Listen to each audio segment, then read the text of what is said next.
আমি আপনাদের সবাইকে রিকোয়েস্ট করব হাতে যদি একটু সময় থাকে তাহলে আমার আজকের ঘটনাটুকু শুনে যাবেন। আপনারা শুনছেন শারমিন স্টোরি পক্ষ থেকে একটি বাস্তব জীবনের ঘটনা। ভাইয়াটি লিখেছেন, আসসালামু আলাইকুম আপু, আমি ময়মনসিংহ থেকে বলছি। আপু, আমি যখন ক্লাস 6-এ পড়তাম ঠিক তখন থেকেই আমি অভাব অনটনে বড় হয়েছি। আপু, আমার জীবনটা এত কষ্টদায়ক হবে তা আমি কখনো কল্পনা করি নাই। আমি মনে হয় আল্লাহর কাছ থেকে দুঃখ কষ্টই এই দুনিয়াতে খুঁজে নিয়ে এসেছি। আমি মনে হয় সুখটা খুঁজে নিয়ে আসি নাই। আমি যদি সুখটা আল্লাহর কাছ থেকে চেয়ে আনতাম তাহলে হয়তো আমার জীবনটা এমন হতো না। আমি হারাতে হারাতে হারাতে হারাতে এক পর্যায়ে এখন আমি সব হারিয়ে নিঃস্ব হয়ে গিয়েছি। আপু, তোমাকে আমি মূল ঘটনাটুকু বলতেছি, তুমি প্লিজ আমার কাহিনীটুকু শেয়ার করবা। যাই হোক, আমি যখন ক্লাস 6-এ পড়ি ঠিক তখন থেকে আমার অনেক বুঝ জ্ঞান হয়েছে। তখন থেকেই আমাদের সংসারে দেখে আসছি অনেক অভাব অনটনের মধ্যে দিয়ে আমরা যাচ্ছি। আমার বাবারা 2 ভাই ছিল, 2 ভাই এবং কি আমার আম্মু, তারপর আমার চাচি, সবাই মিলেই একসাথে থাকতো। আমাদের ফ্যামিলিটা একদম যৌথ ফ্যামিলি ছিল, কেউ আলাদা হয় নাই এরকম আর কি।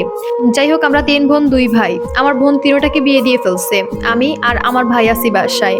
আমি যখন ক্লাস 6-এ পড়ি তখন থেকে আমি দেখতেছি যে আমার মায়ের শ্বাসকষ্ট, অনেক রকম ভাবে অনেক রোগ। এই কারণে আমাদের সংসারের মধ্যে সবসময় অভাব অনটন লাগাই থাকতো। আমার বাবা কৃষি কাজ করতো এবং একটা অটো চালাইতো। যাই হোক, ইনকাম সোর্স মোটামুটি ছিল। মোটামুটি থাকলে কি হবে, আমার মায়ের পিছনেই তো অনেক টাকা চলে যায়। আমার বাবা অনেক অভাব অনটন করতে করতে আমার 3টা বোনকে বিয়ে দিয়েছে মানুষের কাছ থেকে টাকা খুঁজে নিয়ে নিয়ে। মানুষের কাছ থেকে টাকা উঠাইতো আমার বোনদেরকে বিয়ে দেওয়ার জন্য।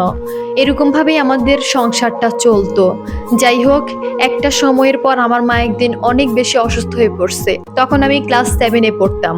আমি কিন্তু পড়াশোনাটা করেই যাচ্ছি, তার পাশাপাশি মানুষের কাজকর্ম করতাম, টেলারি দোকানে গিয়ে একটু বসতাম। এগুলো করতে করতে যে টাকা ইনকাম হতো ওগুলো দিয়ে পড়াশোনা চালাইতাম এবং পরিবারের মধ্যেও দিতাম। যাই হোক, আমি যখন ক্লাস 7-এ পড়ি তখন আমার মা একদিন অনেক বেশি অসুস্থ হয়ে পড়ে।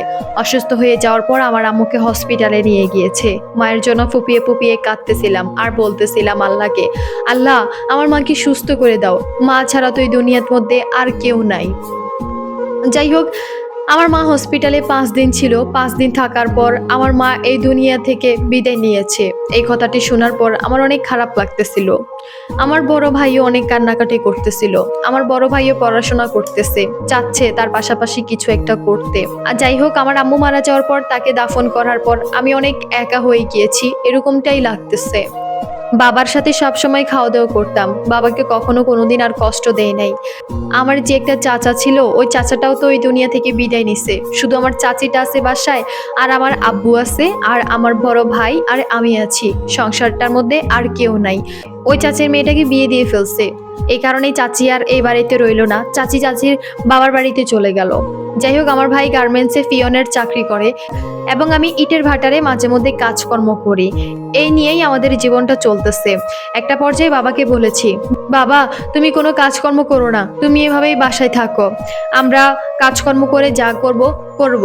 যাই হোক, একটা সময়ের পর সংসারটার মধ্যে মেয়ে বলতে কেউ নাই দেখে আমার বড় ভাইকে আমি আর আমার বাবা মিলেই বিয়ে করাই দিছি। বিয়ে করাই দেওয়ার পর সংসারটার মধ্যে যেহেতু একজন নারী এসেছে, সে রান্না বান্না করে এবং আমরা সবাই খাই।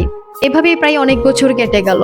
আমিও অনার্স কমপ্লিট করলাম, মাস্টার্সে উঠলাম, পড়াশোনা বেশ ভালোই করতেছি, মেধাটাও অনেক ভালো। এবার আসি আমি আমার মূল টপিকে। আমি অনার্স মাস্টার্স কমপ্লিট করার পরও আমি চাকরির জন্য রাস্তায় রাস্তায় দৌড়াইছি। চাকরির জন্য আমি সব জায়গায় অ্যাপ্লাই করেছি, কিন্তু আমার চাকরি হচ্ছে না। প্রাইভেট কোম্পানিতে চাকরি হলেও আমাকে বলে অভিজ্ঞতা আছে কিনা, আমাকে বলে আমি কম্পিউটার পারি কিনা, এই সেই নানা ধরনের নানান কথাবার্তা বলে। এবং আমি যখন ইন্টারে পড়ি ঠিক তখন থেকেই একটা মেয়ের সাথে আমার পরিচয় হয়। ওই মেয়েটার সাথে আমি আস্তে আস্তে কথা বলতে বলতে তার মায়ায় পড়ে যাই। তার মায়ায় পড়ে যাওয়ার পর আমরা দুজন রিলেশনশিপ শুরু করে দিয়েছি এবং রিলেশনশিপের মধ্যে আমরা বেশ ভালোই আছি। এবং আমি যখন অনার্স সেকেন্ড ইয়ারে উঠলাম ঠিক তখন আমার বাবা মারা যায়। বাবা মারা যাওয়ার পর অনেক বেশি খারাপ লাগছিল। আমার গার্লফ্রেন্ডও আমাদের বাড়িতে আসছিল। আমার গার্লফ্রেন্ড আমার অতীত বর্তমান সবকিছুই জানে।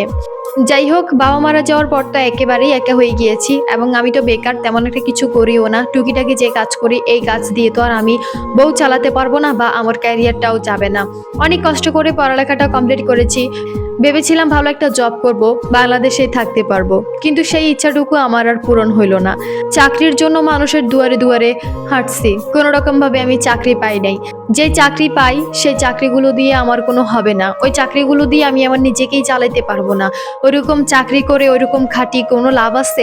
একটা সময়ের পর আমি বুঝতে পারলাম আমার দ্বারা বাংলাদেশে আর কিছুই হবে না। অতঃপর আমি অনেক ভেঙে পড়েছি। আমি এতগুলো টাকা কোথায় পাবো প্রবাসে যাওয়ার জন্য? পড়ালেখা তো ঠিকই করেছি, কিন্তু পড়ালেখার আর কোনো দাম রইল না।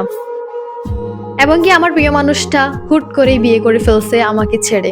আমি যখন জানতে পারলাম সে আমাকে ছেড়ে দিয়ে বিয়ে করে ফেলছে, আমাকে একটা কথাই বলছে, তুমি তো এখনো বেকার, চাকরির জন্য মানুষের দুয়ারে দুয়ারে ঠিকই হাঁটো কিন্তু চাকরি পাও না। এগুলো শোনার পর অনেক খারাপ লাগলো, কান্নাকাটি করতেছিলাম, নিজেকে বুঝাতে পারছিলাম না। অতঃপর আমার ভাইকে বলে আমি 5 লক্ষ টাকা ধার নিয়েছি। 5 লক্ষ টাকা ধার নিয়ে আমি সৌদি আরব আসছি। সৌদি আরব আসার পর এখানে চাকরি বাকরি করতেছি এবং দিনকাল এভাবেই যাচ্ছে। আমি বেকার বলে আমার বয়ফ্রেন্ড আমাকে ছেড়ে দিয়েছে। আমি বেকার ছিলাম বলে আমার মায়ের ট্রিটমেন্টের টাকা দিতে পারে নাই। আমি বেকার ছিলাম বিদায় আমার মায়ের জন্য তেমন একটা টাকা পয়সা খরচ করতে পারে নাই। আমি বেকার ছিলাম বিদায় আমার বাবার জন্য আমি তেমন একটা কিছু করতে পারি নাই, ট্রিটমেন্ট করতে পারি নাই। ভাইয়ের অনেক কথা শুনেছি এবং কি লাস্ট পর্যন্ত আমার প্রিয় মানুষটাও আমাকে ছেড়ে দিয়েছে, শুধুমাত্র আমি বেকার এই কারণেই। যাই হোক, একটা সময়ের পর আমি ঋণ করে যে প্রবাসে আসলাম এবং ঋণগুলো পরিশোধ করেছি এবং আমি এখানে পড়ে আছি দীর্ঘ 5 বছর যাবৎ। শুধু একটা কথাই ভাবি, দেশে আমার ভাই আর ভাইয়ের বউ ছাড়া আর কেউ নাই।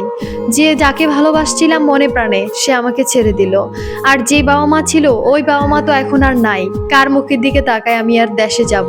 এগুলো ভাবতে ভাবতে আমার অনেক খারাপ লাগে। কিন্তু আমি দেশে যাব না। আমি আমার ক্যারিয়ারটা শুধু সেটেল করব আর সেটেল করব। একদিন আমি অনেক টাকা পয়সার মালিক হব, তখন হয়তো বা কেউ থাকবে না এবং এখনই নাই, তখন আর কাকেই বা পাবো। এই হলো আমার জীবনের ছোট্ট একটা স্টোরি আপু। ভাইয়া, আপনাকে অসংখ্য ধন্যবাদ আপনার জীবনের ছোট্ট একটা স্টোরি আমাদের সাথে শেয়ার করার জন্য। তবে আমি বলবো যে ছোট্ট একটা স্টোরি না, স্টোরিটা অনেক লং ছিল এবং অনেক কষ্টদায়ক ছিল। আপনি হারাতে হারাতে সবাইকে হারিয়ে ফেলছেন।